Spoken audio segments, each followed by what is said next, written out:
We're live. I'm live right now. Chase is not here. We're going to do a quick solo podcast today with the big news coming out that, according to John Rothstein, BYU will be playing UConn at the TD Garden where the Celtics play in Boston in November. And Robbie McComb's also reporting that it should either be November 14th or 15th. That is remains to be seen. BYU, UConn, November in Boston. AJ DeBanza, hometown game. I cannot wait for this one. This is going to be electric. This is what BYU needed in their non-conference. This is so important for BYU this season because you can look at the non-conference before this was reported. You've got the two exhibition games against Power 5 teams. If you're watching on YouTube, you can see the graphic right here. If you're listening right now, at Nebraska exhibition, home North Carolina exhibition at the Delta Center in Salt Lake. And then you have Nova in Vegas, and then you have Dayton, Miami, Georgetown, and the Orlando MTE. Going to play 2 out of 3 of those teams. And then you play Clemson in the Jimmy V Classic at Madison Square Garden. Look, those are fine games. Those are solid. Hopefully, at least 2 of those you would like to be quad 1 games. Some of those might be a little dicey, especially when you're looking at maybe potentially Georgetown, but we'll see. Solid enough schedule right there. Not too bad. Much better than last season.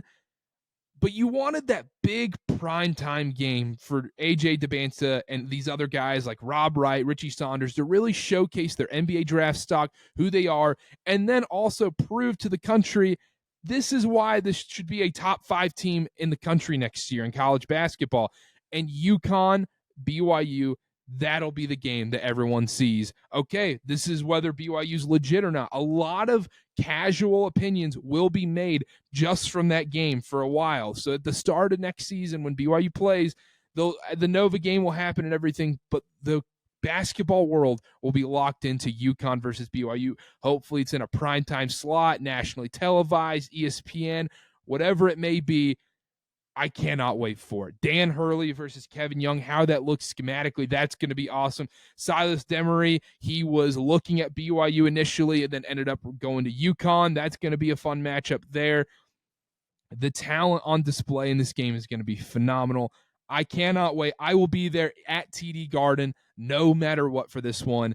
And this is the this is the difference in BYU basketball now is now you're able to schedule these type of games. Now you're with Kevin Young there, with the financial resources backing Kevin Young and the staff behind it, and you're able to bring in Rob Wright, AJ DeBanza, retain Richie Saunders, and all these other pieces. Now you can schedule these big time games and prove why you belong with the other big dogs of this sport. This is one of those games where they get to prove, hey, we belong at the top. And then also the most fun part about getting these big-time games in college basketball early on in the season, especially when you have a top draft pick, is the hype train can go crazy starting with one of these games. You look back in 2018-19 when Duke played Kentucky in the Champions Classic and Zion went bananas and they blew out that Kentucky team. The hype, First Take was leading with college basketball at that point. It can take the world by storm if you have a big enough game like that. And on a smaller degree, you look back and you go Gonzaga versus Duke Black Friday a few years ago, Chet versus Paolo, who ended up being 1 and 2 in the draft. Those type of games are so critical, not just for BYU and UConn, but also for college basketball as a whole. And I love this new trend in college basketball that no one's scared to play each other because now it's being incentivized. Hey, if you play a tough non-conference schedule, we'll incentivize you come Selection Sunday. And that's what it should have been all along. We don't need to be playing, Pacific Life Insurance, University, State Farm. We don't need to be playing those games. Nobody wants to watch those. Now, you need some of those to figure out rotations and get guys off the bench some minutes and whatever. And not every game can be BYU, UConn, Duke versus, Kentucky, whatever. Not every game can be that, obviously, but now that we're getting so many of these, and also Robbie McCombs is also reporting that BYU has a lot more on the horizon. I believe that is going to be BYU versus Wisconsin. That remains to be seen as well. And also that we have the Big 12 Big East battle. I hope that St. John's, we'll get into that a little bit later, but this is why college basketball is the best, because we're getting awesome games like this in the non-con now with BYU, UConn, Duke, Texas, all these great teams playing against each other. I'm so excited for it, and this is why college basketball once again is the best sport, is because we're actually getting to see the best of the best play. I'm not having to watch Alabama versus New Mexico State. I don't want to see that. Now, we're getting some of those, but the fact that we're scheduling more and more of these, and these teams aren't scared to play each other, and they're being incentivized to play each other, is so important for this sport, and it's going to be awesome. Cannot wait for this season. Unfortunately, it's May, and we got a long time until November comes. So, but talking about this game specifically, BYU versus UConn, I mentioned it briefly before, but schematically, Kevin Young versus Dan Hurley, that is what I'm most excited about in this matchup. And as kind of just reading between the lines, and I will be at this game no matter what. Like I said, I think I'll end up watching the differences between how Kevin Young's acting, how Dan Hurley's acting on the sidelines. I can't wait for the post-game pressers. Honestly, I'm equally as excited for that as I am the actual basketball on the floor, because we all know the Dan Hurley show. Whether you hate him, you love him, you guys probably know my opinion on Dan Hurley. I'm not the biggest fan, but probably good for the sport.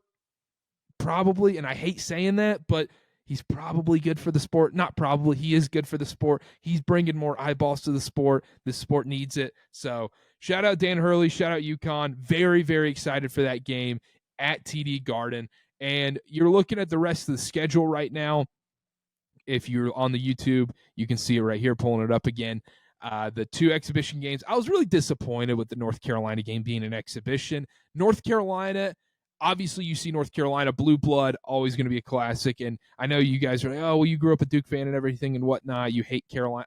I don't hate Carolina basketball. Or I don't hate it. I don't like Carolina basketball, but I don't hate it. And also, if you're a Duke fan, you need the rivalry to be good, because the problem is Carolina is just not going to be that great this year. I don't think they're a top 25 team. I think they're going to be right back on the bubble this year unless they randomly get some big-time additions to their program. But regardless, North Carolina still brings in eyeballs. And people are still going to be tuned in, including myself, obviously, to the Carolina-BYU exhibition game. But it would have been much better if this was a real game. Obviously, didn't end up happening, and there's more to come. So we've got the Villanova game. That one's going to be awesome. Dayton, Miami, Georgetown remains to be seen. I think Miami's going to be a sneaky good team this year. Clemson, I don't think will be as good as they were last year, but I believe that should be a quad one game when it's all said and done with Brad Burnell. I mean, I'm not betting against Brad Burnell to have a good season.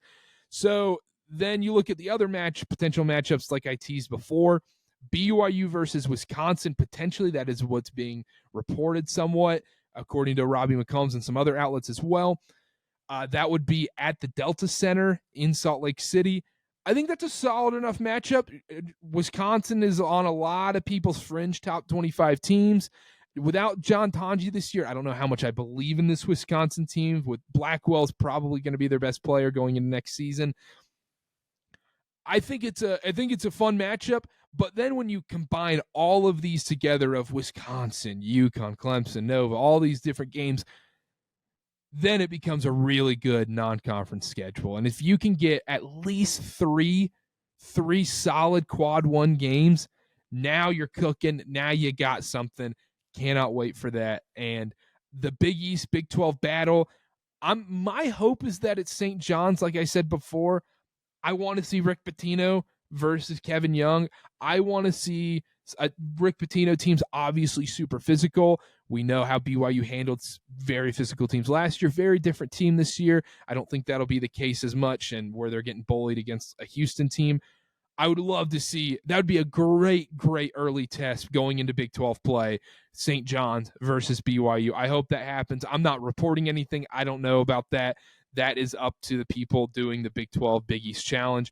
But I think BYU St. John's would be awesome. Hopefully that's also in the Marriott Center too, because I saw some BYU fans posting about this online, and I kind of agree with it. It's a little disappointing there's not one kind of big-time game at the Marriott Center, but you can't have it all. So it's whatever. And there's also going to be big-time Big 12 games at the Marriott Center this year, and I cannot wait to get out to the Marriott Center and get to a couple of games there. Not much other BYU news outside of scheduling stuff. There's some 2026 recruiting stuff. We're working on interviews right now for you guys, wanting to get a couple players and a couple coaches on over the next month and a half or so.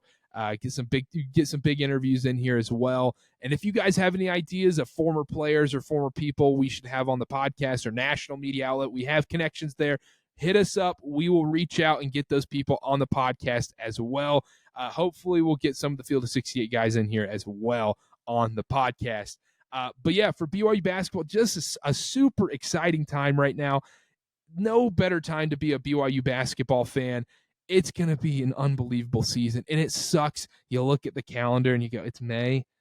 And they're talking about, in college football, when they schedule it'll be like BYU Missouri in 2036, and you're like, yeah, okay.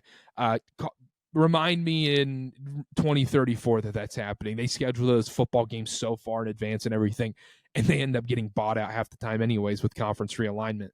But with BYU basketball, it's just, you look at it and you go, oh man, all the way to October.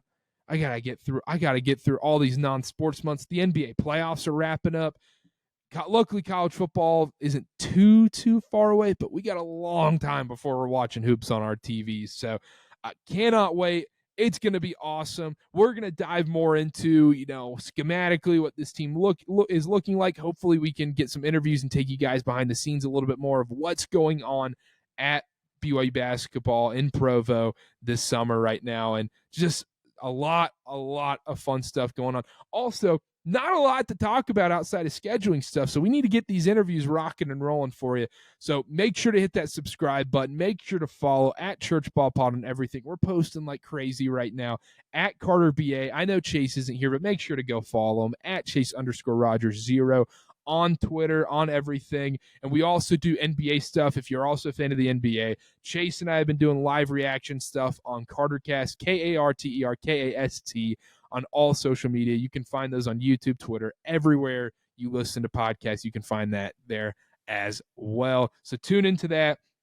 Check out all the other Field of 68 content as well. And we will be back next week. Hopefully we have some big interviews for you. We're working on them right now. Very, very excited. We just need some things to finalize and whatnot. And so we'll be back next week, same time as always, and we'll see y'all then. Adios.